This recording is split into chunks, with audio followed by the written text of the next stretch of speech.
Hello, and welcome to another episode of the United Kingdom of Christ podcast, Bible Study Edition.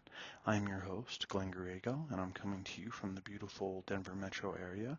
I want to thank you for taking your time to join me for this Bible study session. I hope these episodes are finding you well and that you're just being super blessed. Just so you know, I feel extremely blessed to have the ability to make these episodes for you. If you'd like to connect with me, you can follow me on X, the application formerly known as Twitter. The handle is UK_Christ. I can also be reached via email at uk.christ@outlook.com. You can also call or text me at 720-805-8886. Please don't hesitate to reach out with any comments, questions, or any prayer requests, whatever you need. I'd love to interact with you folks. So today we're going to be covering Genesis chapter 13. We're going to go ahead and swing through that whole chapter. It's a discussion about the relationship between Abram and Lot. So let's go ahead and dive in. So Abram went up from Egypt to the Negev, he and his wife and all that belonged to him, and Lot with him. Now Abram was very rich in livestock, in silver and in gold. He went on his journeys from the Negev as far as Bethel, to the place where his tent had been at the beginning, between Bethel and Ai, to the place of the altar where he had made there formerly, and there Abram called on the name of the Lord. Now Lot, who went with Abram, also had flocks and herds and tents, and the land could not sustain them while dwelling together, for their possessions were so great that they were not able to remain together. And there was strife between the herdsmen of Abram's livestock and the herdsmen of Lot's livestock. Now the Canaanite and the Perizzite were dwelling then in the land. So Abram said to Lot, Please let there be no strife between you and me, nor between my herdsmen and your herdsmen, for we are brothers. It is not the whole land before you? Please separate from me. If to the left, then I will go to the right, or if to the right, then I will go to the left. Lot lifted up his eyes and saw all the valley of the Jordan, that it was well watered everywhere. This was before the Lord destroyed Sodom and Gomorrah, like the garden of the Lord, like the land of Egypt, as you go to Zoar. So Lot chose for himself all the valley of the Jordan, and Lot journeyed eastward. Thus they separated from each other. Abram settled in the land of Canaan, while Lot settled in the cities of the valley, and moved his tents as far as Sodom. Now the men of Sodom were wicked exceedingly, and sinners against the Lord. The Lord said to Abram, after Lot had separated from him, Now lift up your eyes and look from the place where you are, northward and southward and eastward and westward. For all of the land which you see, I will give it to you and to your descendants forever. I will make your descendants as dust of the earth, so that if anyone can number the dust of the earth, then your descendants can also be numbered. Arise, walk about the land through its length and breadth, for I will give it to you. Then Abram moved his tent and came and dwelt by the oaks of Mamre, which is in Hebron, and there he built an altar to the Lord. As we continue studying the Bible together, we notice the relationships and the Lord explaining to us in His Word how the original descendants of the Lord, and even to this day, descendants of the Lord, they are extremely blessed. And, Christ came and changed a lot of things. Not everything, obviously.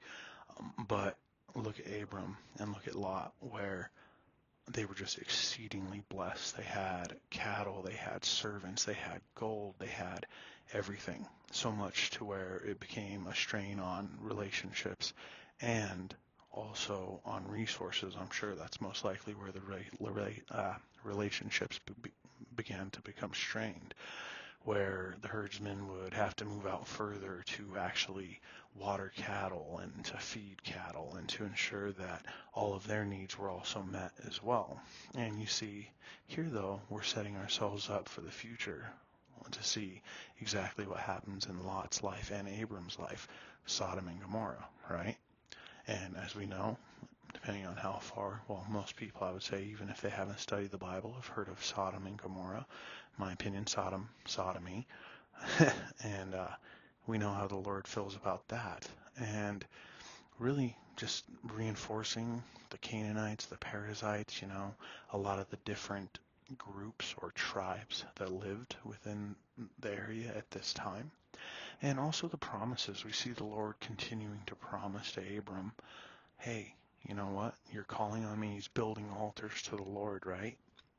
And he's calling on him, and that right there tells me that he's sitting there and giving consideration to his relationship with the Lord. As I've discussed, the Bible really helps us hone our relationship with the Lord. It teaches us about the Lord. And as I've told you, if you truly are a believer, wouldn't you want to know everything about the Lord that you possibly could, to where you would study his word, to where you would try to live in the manner that he actually wants us to live in, versus going and doing your own thing. A lot of people say that there's freedom in Christ. 100%. 100%. It's freedom over sin, though, not freedom to sin. And we'll discuss this more, but once again, the promises that the Lord is giving to Abram, because Abram is nurturing that relationship. Abram is calling out to his heavenly Father, to his Creator, and creating altars to actually worship the Lord at, and to provide recognition of the Lord. And maybe not recognition would be the right word, but to actually just serving the Lord, right? And an altar seems like just such a simple thing, right? But in reality, anything that we do for the Lord is just amazing in his eyes, because we are working for him. We are serving him. And once again, he just continues to bless him. And he says, hey, I'm going to give your descendants give you descendants, and they're going to be so numerous that you won't even be able to count them, because they'll be like the dust of the earth. And everything north, south, east, west, that is what the Lord was going to give him and his descendants. And just amazing, and I'm not really a prosperity gospel type of guy. I do believe in work, and I do know that the Lord does reward us for work. There's an old saying that I believe is very true: the harder that I work, the luckier I get. I don't believe in luck either, but I do believe that the Lord makes breaks for us, right? And we see throughout the Bible people that serve the Lord and, commit themselves to the Lord and actually do serve the Lord takes care of them very well. And when the Lord does take care of us very well, we have a lot of responsibility provided to us, and we do have to be good stewards, not just of the land, but the property. Everything that we are given is truly given to us from the Lord. Even if you are born into a very large estate, we'll say, you have a huge responsibility to the Lord, to actually serve the Lord in many, many ways. And we said here, Abram had built an altar, and some people would be like, just built an altar. It's a huge thing to build for the Lord. And it was time that Abram could have spent. He could have been trading more cattle. He could have been doing a lot of different stuff. He could have been building fences. He could have been getting water. But instead, Abram, and his people, they built an altar for the Lord. And consideration, once again, the relationship, focusing on that relationship daily, frequently.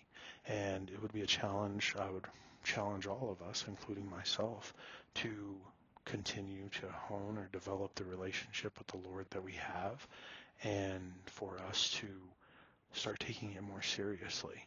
A lot of people, I would call them extremely passive with their relationship to the Lord.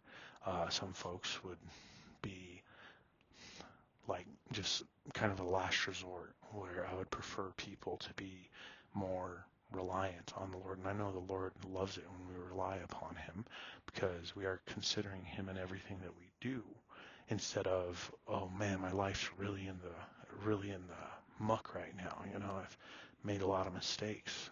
I need help now. And if we are working on our relationship more frequently with the Lord, I've noticed, like I said, as I came around, that my life became a lot more peaceful. I did not have as many trials, and it was very easy for me to come from a life that was so turbulent and so many trials and just difficult. And I could even say devastating, when I wasn't considering the Lord more often. I was more running wild and free. But as I began to focus more on my relationship, the peaceful nature of my life, and I realized very quickly that I prefer my life to be peaceful and to be, although I do have trials, we all do, at least I hope we all do. We'll talk about that in a sermon edition about trials. But yeah, once again, just focusing on our relationship, and not just because he can give us riches, guys, and he takes care of us, just because it's respect. The definition of respect is exalting, to lift above. So we put our relationship above the relationships that we have with our spouses, with our children, with our family. Although our Father does give us great guidelines, rules, laws to actually how we are supposed to interact with our people, our friends, our family, but we are still supposed to hold our relationship with him above all other relationships that we have. And you can tell that Abram did that as well. And that is why he was so blessed. And I'm sure not just with material things, right? And being able to think and come up with solutions to issues where others may have, Abram and Lot could have actually turned against each other. They could have become enemies. And Abram's like, that's not what I want. We need to solve this situation. And the Lord blessed them both enough to be able to provide for both of their families. I want to thank you again for joining me for another episode of our Bible study here at the United Kingdom of Christ podcast. Hope you find these episodes as amazing as I do, having the ability to make them for you. If you'd like to connect with me, I can be emailed at uk.christ@outlook.com. It can also be called or texted at 720-805-8886. You can also follow me on Twitter, or actually it's now X, at UK_Christ. That is the handle. Thank you so much again. God bless.